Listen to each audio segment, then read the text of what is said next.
jarohat yaxshigina olgan. Molga hozir narkotikani berdik. Xolisa operatsiyasini o'tkazdik. Salomga hurmatli kuzatuvchilar, astigimizda yelin so'g'ishlari jarohat bo'lgan ekan. Mexanik shikastlanish oqibatida sut uzun yo'ldan emas, yo'ldan chiqib ketyapti. Jarohat kuchli ekan, bundan hozir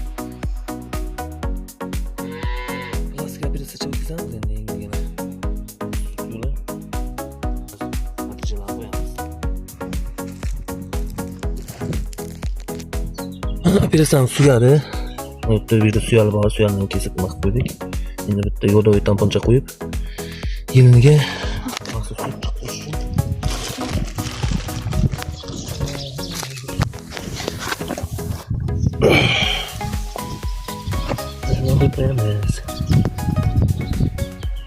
bu sut yo'lini bitib qolmasligini, yelini og'risi sut chiqish uchun ta'minlaydi.